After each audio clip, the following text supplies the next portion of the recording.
J'appelle la communication suivante qui s'intitule « Chimio-hyperthermie intrapéritonéale pour cancer colorectal avec envahissement péritonéal ». Elle sera donnée par M. Olivier Gléin, chirurgien à Lyon-Sud. Monsieur Gléin, vous avez la parole. Très bien. Monsieur le Président, merci beaucoup pour votre invitation. C'est un honneur pour moi d'être ici pour vous parler de ce qui me passionne depuis le début de ma carrière hospitalo-universitaire et d'un sujet qui m'a été confié par mon maître François Gilly, qui est le traitement des carcinoses péritonéales.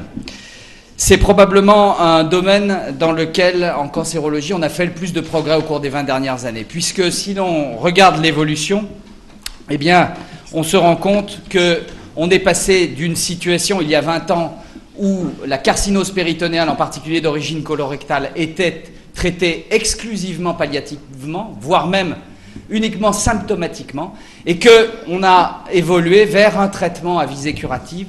Et j'essaierai de vous démontrer qu'on peut aujourd'hui parler de traitement curatif possible d'une carcinose péritonéale, avec le développement des techniques de chimiothérapie intrapéritonéale, et notamment en association à l'hyperthermie, la fameuse CHIP, mais également avec le développement des techniques de chirurgie de cytoréduction et de péritonectomie.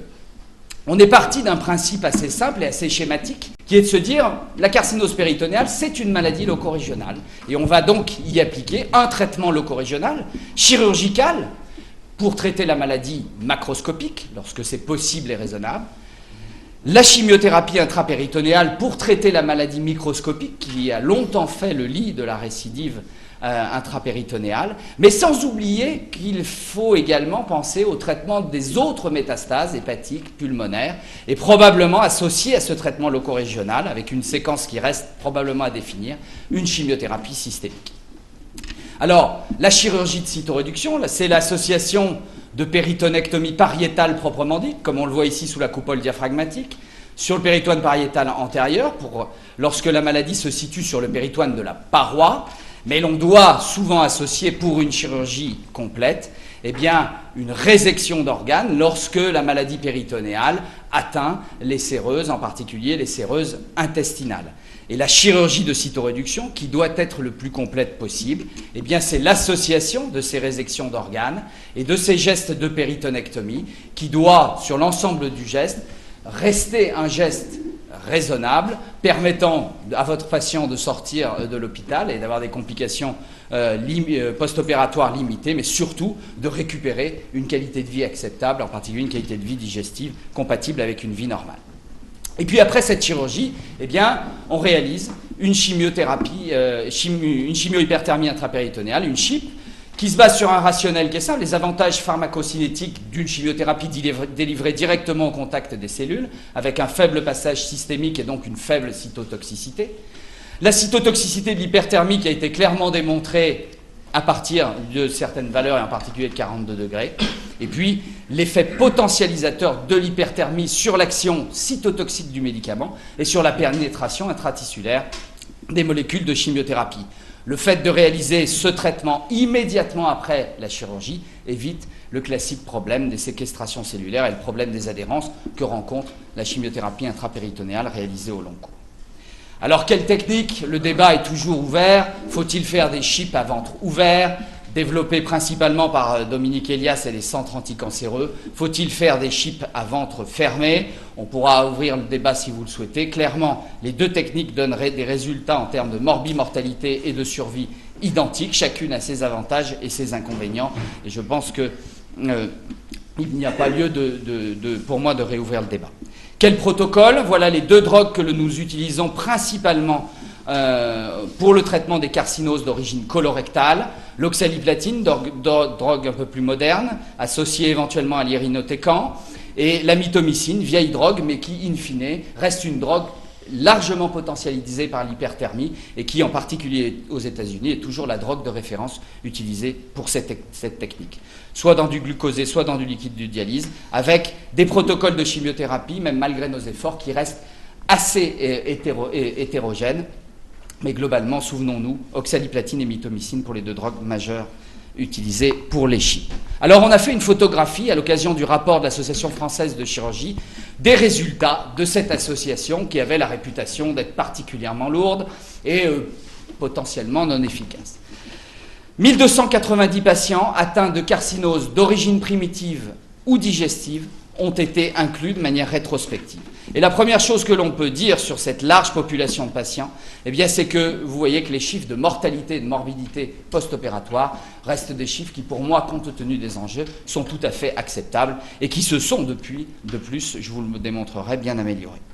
En termes de survie, voilà ce que ça donne. Les carcinoses colorectales, ici, bien sûr, les meilleures survies sont obtenues pour les maladies gélatineuses du péritoine et les pseudomyxomes péritonéaux, et les moins bonnes pour les carcinoses d'origine gastrique, mais avec, vous le voyez, quelle que soit l'étiologie, des survies à long terme. Nous avons la chance, en France, d'avoir eu la capacité de nous organiser en réseau avec des centres experts, avec des centres de compétences, avec des structures spécialisées qui permettent, sur le sol national, au sein de ce réseau RENAP, devenu depuis peu Big RENAP, eh bien, de pouvoir proposer ce type de traitement à l'ensemble des patients sur le territoire. Mais revenons aux résultats de cette prise en charge thérapeutique dans les carcinoses colorectales. Merci aux Néerlandais qui ont réalisé une étude randomisée qui a comparé chirurgie plus chip versus chimiothérapie systémique. La chimiothérapie systémique n'utilisait certes pas les molécules modernes, mais c'était la chimiothérapie systémique de référence à l'époque. Eh bien, cette étude a été stoppée au bout de 2 ans, tant la différence était significativement en faveur du groupe chirurgie plus chip, parce que la démonstration de l'efficacité au sein de cette étude, c'est l'association de la chirurgie complète et de la chip. Depuis, plusieurs autres études particulièrement intéressantes sont en faveur de cette association. L'étude des centres anticancéreux français pour des carcinoses très limitées, chirurgie plus chip chez les patients qui pouvaient en bénéficier parce que les centres le proposaient, versus chimiothérapie systémique seule, vous voyez, 62 mois de médiane de survie versus 24 mois. Même étude aux États-Unis, mais pour des carcinoses plus évoluées, même différence, 35 mois en cas de chirurgie plus chip, 17 mois de médiane de survie en cas de chimiothérapie seule. L'équipe de l'IGR a montré qu'il était possible de guérir d'une carcinose péritonéale. Dans leur casuistique, eh bien, après avoir suivi un certain nombre de malades plus de 5 ans, on obtient, chez leurs patients sélectionnés, 16% de patients guéris, 16% de patients qui n'ont eu aucun événement pendant 5 ans à l'issue d'une telle prise en charge thérapeutique. On améliore la sélection des patients, on l'améliore par la réalisation de chimiothérapie néoadjuvante. Et dans notre expérience à Lyon-Sud, chez les patients qui répondent à la chimiothérapie systémique et qui peuvent bénéficier de cette association, vous voyez que la médiane de survie, c'est même plus 30 mois, c'est 60 mois. Alors, quels sont les facteurs pronostiques que l'on doit utiliser pour bien sélectionner les patients? Les 2 principaux, c'est la radicalité de la cytoréduction et l'étendue de la carcinose péritonéale. Lorsque l'on peut réséquer toute la maladie, c'est dans cette situation que l'on obtient les guérisons et les meilleures survies à long terme. Mais vous voyez que lorsque l'on laisse une maladie uniquement microscopique, pour des raisons essentiellement de distribution de la carcinose, on obtient quand même des survies prolongées. Quand par contre on ne peut pas enlever toute la maladie, on rejoint les médianes de survie obtenues avec la chimiothérapie systémique seule. Autre facteur pronostic particulièrement important, le Peritoneal Cancer Index. Le Peritoneal Cancer Index, c'est l'outil de mesure de la distribution et de l'extension de la carcinose péritonéale. Il est logique de voir que pour des carcinoses peu évoluées, eh bien, les résultats sont bien meilleurs que lorsque la carcinose est plus évoluée. Certains pensent qu'en cas de carcinose évoluée, il doit y avoir une contre-indication à ce type de procédure, mais l'on voit quand même eh bien, que pour bon nombre de patients, on obtient des survies prolongées que l'on n'obtient pas par la réalisation d'une chimiothérapie systémique seule. Alors une question, lorsqu'il y a des métastases hépatiques en association à la carcinose, doit-on rester dans une stratégie à visée curative? Eh bien la réponse est oui, car plusieurs équipes ont rapporté des résultats en termes de survie similaires, que l'on ait une carcinose seule ou que l'on ait une carcinose avec métastase hépatique, à plusieurs conditions. La première, c'est que l'on traite de manière synchrone la maladie métastatique hépatique et la maladie péritonéale, qu'on ait une maladie métastatique hépatique limitée avec moins de métastases, que cette chirurgie soit donc hépatique limitée et que, bien sûr, les métastases hépatiques aient une chimiosensibilité. Étude plus récente, et sur, vous voyez, une casuistique particulièrement importante, étude rétrospective faite par les Américains. Ils ont établi 4 groupes pronostiques, utilisant le péritonéal cancer index, l'extension de la carcinose péritonéale, mais également 2 autres facteurs pronostiques que l'on utilise en pratique clinique courante, le fait d'avoir des symptômes occlusifs ou non, et la différenciation tumorale, parce que la biologie de la tumeur a bien sûr un impact pronostique. Ils ont classé leurs patients en 4 groupes, avec schématiquement, dans le groupe 1, tumeur bien différenciée, pas de symptômes, carcinose limitée, et dans le groupe 4, l'inverse. Eh bien, en comparant les patients traités par la chimiothérapie seule et avec les patients traités par chirurgie de cytoréduction et CHIP, que l'on ait une maladie de bon pronostic ou que l'on ait une maladie de mauvais pronostic, vous voyez la différence particulièrement importante en termes de médiane de survie. Donc, quelle que soit la gravité de la carcinose péritonéale, eh bien, la chirurgie de cytoréduction en association à la CHIP fait mieux que la chimiothérapie seule. Mais doit-on pour autant abandonner la chimiothérapie? Non, parce que ces malades-là vont faire des métastases hépatiques, vont faire des métastases pulmonaires, et il ne faut pas négliger cela. Alors, comment faire? On sait que la chimiothérapie systémique, eh bien, elle marche moins bien sur la carcinose péritonéale que sur les métastases hépatiques ou les métastases pulmonaires. Et ça a été bien démontré dans plusieurs études rétrospectives. Pour autant, lorsqu'on regarde les études qui se sont attachées à évaluer l'impact de la chimiothérapie systémique sur la carcinose uniquement, eh bien on voit qu'avec le développement des nouvelles molécules, l'oxaliplatine, l'irinotecan et depuis des thérapeutiques ciblées, même en cas de chimiothérapie systémique seule, on augmente la médiane de survie. Donc on doit intégrer la réalisation de la chimiothérapie systémique dans la prise en charge de la carcinose, et ce d'autant plus que dans nos différents registres, eh bien, on a un impact positif de la réalisation d'une chimiothérapie adjuvante de manière très significative, qu'il s'agisse de l'expérience française ou qu'il s'agisse de notre expérience à Lyon-Sud. Donc la carcinose péritonéale a une histoire naturelle et une réponse à la chimio différente des autres métastases, mais attention, la moitié, voire les 3/4 de nos patients vont faire des métastases hépatiques ou vont avoir en association des métastases extrapéritonéales. Elle doit donc être considérée comme un outil important dans la prise en charge multidisciplinaire. On doit faire des études pour évaluer les meilleures séquences thérapeutiques. Alors vous allez me dire, c'est bien beau tout ça, mais vous nous avez démontré que c'était l'association de la chirurgie et de la CHIP qui permettait d'obtenir un bénéfice et qui permettait d'obtenir une prise en charge curative. Mais quel est le rôle spécifique de la CHIP avec le développement des chimiothérapies systémiques modernes? Est-ce qu'on ne ferait pas aussi bien avec la chimiothérapie moderne et la chirurgie complète? Eh bien, on peut se poser la question, effectivement, quand on regarde les études rétrospectives qui ont comparé les CHIP à la mitomycine et les CHIP à l'oxaliplatine, les CHIP à l'oxaliplatine et les CHIP associant oxaliplatine et irinotecan, parce qu'on n'a pas de différence clairement significative, quelle que soit la drogue utilisée. Eh bien, je crois qu'il faut saluer nos efforts, parce que quand on croit à une technique, il est difficile de la randomiser, et nous avons eu le courage de mener ce type d'études et de la terminer, puisque les inclusions sont finies aujourd'hui et que nous sommes en attente des résultats en termes de survie.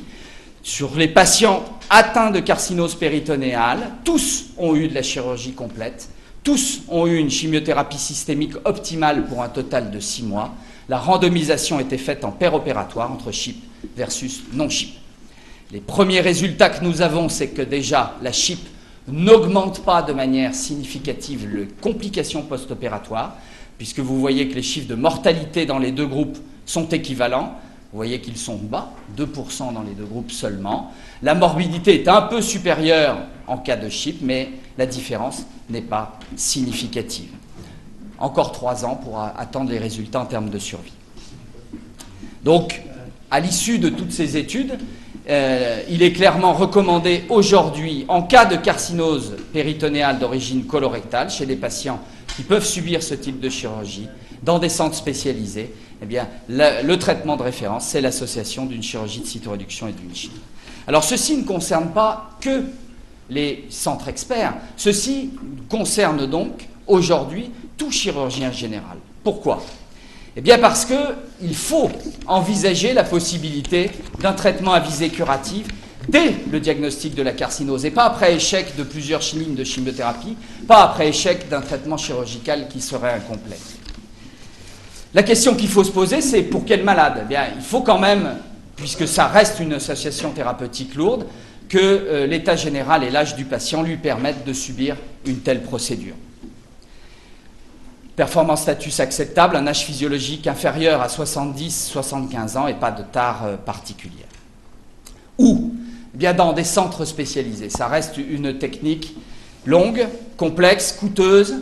On aura une meilleure sélection des patients, on aura des complications moins fréquentes et on aura un taux de chirurgie de cytoréduction complète beaucoup plus élevé. Donc un centre expert ou pouvant délivrer ce type de traitement doit être contacté au moment du diagnostic.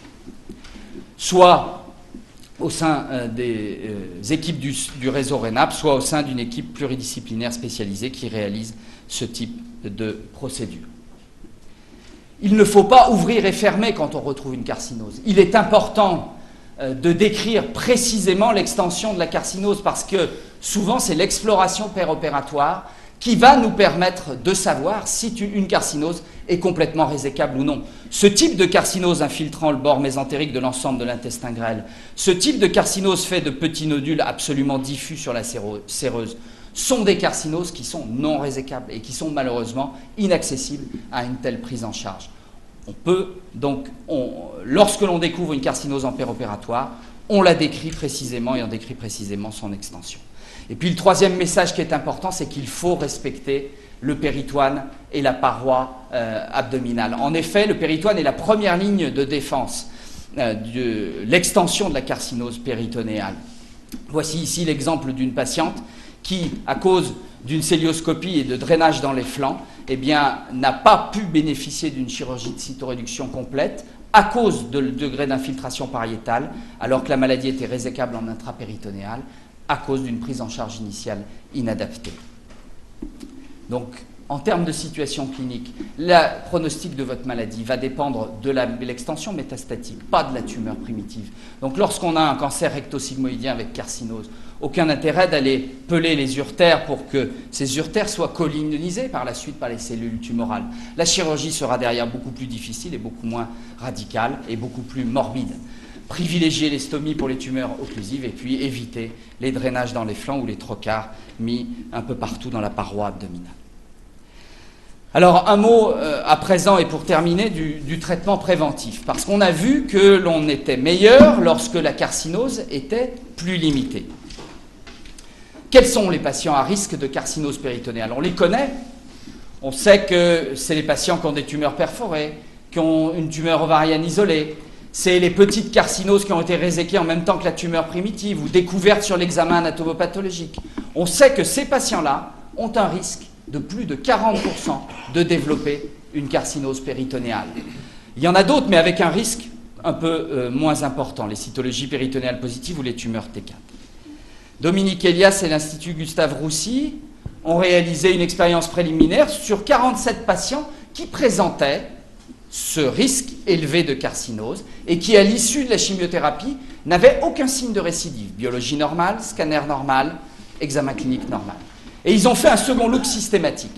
Qu'est-ce qu'ils ont repéré? Eh bien qu'un malade sur deux avait une carcinose qui n'avait pas été dépistée sur les examens morphologiques. Les patients avec carcinose ont été traités par cytoréduction CHIP, les autres ont été traités soit par simple exploration, soit par CHIP prophylactique. Et dans les résultats à long terme, eh bien, on remarque qu'une patiente sur deux traitée par CHIP a récidivé, alors que trois quarts des patients qui n'avaient pas eu de CHIP ont récidivé au niveau péritonéal. Donc la CHIP était le seul facteur pronostic indépendant de bon pronostic. D'où l'idée et la réalisation de cette haute étude de phase 3 pour tous ces patients à haut risque de carcinose, réalisation d'une chimiothérapie adjuvante et en cas de bilan de réévaluation complet négatif, randomisation entre ce qui reste aujourd'hui le standard, c'est-à-dire une simple surveillance, et la réalisation d'un second look avec une CHIP prophylactique. Eh bien, cette étude-là est également terminée et nous devrions obtenir les résultats au bout de 2 ans. Mon impression subjective, c'est que les résultats préliminaires de Dominique Elias sont bien confirmés et qu'on retrouve bien, dans un cas sur deux, une carcinose qui n'est pas visualisée. Alors, pour conclure, je crois que les 10 et 20 dernières années ont permis de démontrer qu'il était aujourd'hui possible d'envisager, chez des patients sélectionnés, un traitement curatif des carcinoses péritonéales. Et pour les cancers colorectaux, mais également pour d'autres tumeurs, je pense que les 10 prochaines années seront occupées à démontrer qu'il faut probablement faire un traitement préventif de ces carcinoses péritonéales. Je vous remercie.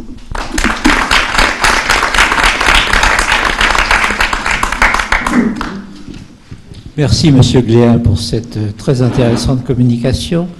Y a-t-il des questions dans la salle? Oui.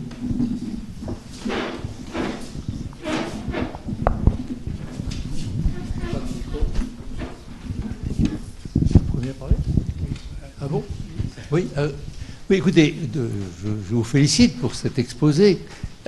Personnellement, je considérais la découverte d'une carcinose péritonéale chez un malade ayant un cancer colorectal comme vraiment un facteur de très mauvais pronostic. Et aujourd'hui, vous montrez des résultats extrêmement favorables. Je pense que vous avez parlé de guérison à 5 ans, à 30%, c'est ça? Non. 16% de patients sont en vie à 5 ans, sans événement pendant 5 ans. Donc, pour... C'est ça. Sur ce point, je voulais m'arrêter. Vous avez parlé de guérison. Alors, vous savez, le terme guérison, je crois qu'il faut l'appliquer de façon prudente. Nous parlons de survie sans récidive à 5 ans. Pourquoi? Parce que, malheureusement, je parle plutôt en matière de foi, nous voyons apparaître des métastases après 5 ans, 6 ans, 7 ans. Et donc, vraisemblablement, elles étaient là, mais pas visibles. Alors, quand vous parlez de guérison, je reprends sur ce terme, c'est une guérison, ou du moins une survie sans récidive, où vous cherchez éventuellement s'il existe une récidive asymptomatique. Et si vous le cherchez, comment faites-vous? Alors, je crois qu'on peut raisonnablement penser, compte tenu de l'histoire naturelle d'une carcinose péritonéale et de son mauvais pronostic. On part, il y a 20 ans, d'une médiane de survie qui était à 6 mois.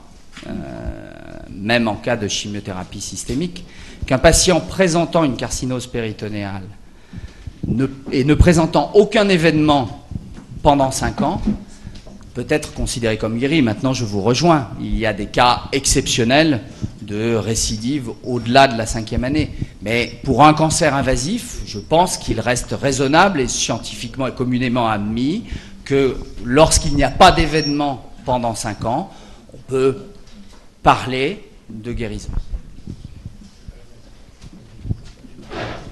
Oui, donc la Ribardière, je vous félicite. C'est la dernière question, je suis obligé de vous dire. Oui. Ribardière, c'est la dernière question. Après vous, on ferme. Je vais faire très passer à court, la suite. si vous voulez bien, pardon. 2 questions. La première concernant un cas que je connais, ou des cas que je connais, qui consiste chez des malades qui ont été opérés d'un cancer recto-sigmoïdien, par exemple, chez qui on a un doute pour une récidive locale, par exemple parce qu'un urtère est bloqué, ce que vous avez évoqué tout à l'heure. Il est réopéré, ce malade, ou cette malade, et on ne trouve rien cliniquement vraiment, si ce n'est qu'on fait d'une part une urétérolyse pour essayer de sauver un rein, ce qui n'est pas condamnable sur le plan intellectuel, et une deuxième chose, on fait des ponctions biopsie. Et la cytologie indique qu'en réalité, le péritoine est envahi. Est-ce que vous faites effectivement, non pas une exérèse chirurgicale, mais une chip? Première question. Et la deuxième, très rapidement, les cancers de l'ovaire que vous avez évoqués. Ces cancers de l'ovaire sont une source de discussion depuis des années, en particulier à l'Académie. Moi, j'en ai vu beaucoup. Je suis contre ces ablations massives d'organes qui ont des suites parfois très difficiles, d'ailleurs. Est-ce que là, vous êtes plutôt partisan d'être relativement modéré sur la partie chirurgicale et plus intense ou intensif sur votre technique d'irrigation par anticarcino? Alors on parle de 2 situations effectivement un petit peu controversées pour la réalisation de ce type de technique. Pour ce qui est de ce que vous évoquiez, qui est à la frontière entre ce qu'on peut appeler une carcinose péritonéale et une récidive locorégionale, Comment s'est faite cette récidive loco-régionale? Probablement à partir de l'exfoliation de cellules tumorales qui se sont implantées au voisinage de la tumeur, avec probablement et très certainement la présence de cellules tumorales après la résection chirurgicale. Parce que le propre des chirurgies itératives, c'est qu'une fois que le premier geste a été fait et qu'il y a des cellules malignes libres localisées ou diffuses, toujours présentes dans l'abdomen, on ne peut en théorie éradiquer la maladie qu'en réalisant l'association d'une chirurgie et d'une chimio-hyperthermie intrapéritonéale. Donc même si ce type de malade peut être considéré juste comme récidive loco-régionale plus que comme carcinose, c'est pour moi une carcinose localisée et c'est le type de malade auquel je propose la réalisation d'une chip après la résection chirurgicale. Alors, en ce qui concerne le cancer de l'ovaire, vous m'emmenez sur un terrain particulièrement glissant.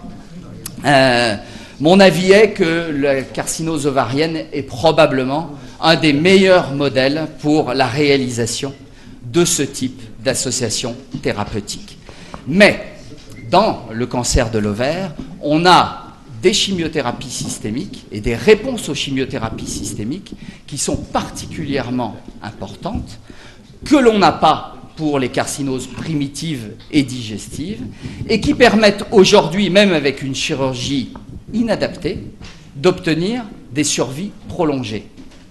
Pour autant, pour moi, tout se joue au stade initial, et quand on reprend les données de la littérature, on voit bien que le facteur pronostic majeur, c'est la qualité et la radicalité de la chirurgie initiale. Une fois que cette première procédure chirurgicale est faite et ratée, par la suite, on est dans une situation de récidive et on court après avec des procédures associant chirurgie et chip, associant multiples lignes de chimiothérapie, mais il est beaucoup plus difficile d'éradiquer la maladie. Pour moi, la carcinose péritonéale d'origine ovarienne doit être réalisée soit par des chirurgiens gynécologues avertis et capables de réaliser la chirurgie de l'étage sous- et sus-mésocolique, soit par des chirurgiens spécialisés dans la prise en charge des carcinoses péritonéales. Et il est bien montré dans les équipes qui se sont enrichies de chirurgiens capables de ce type de chirurgie, eh bien que, alors que la chimiothérapie reste la même, les résultats en termes de survie sont particulièrement meilleurs. Merci, M. Glial. Nous sommes obligés d'arrêter là et c'est la communication suivante.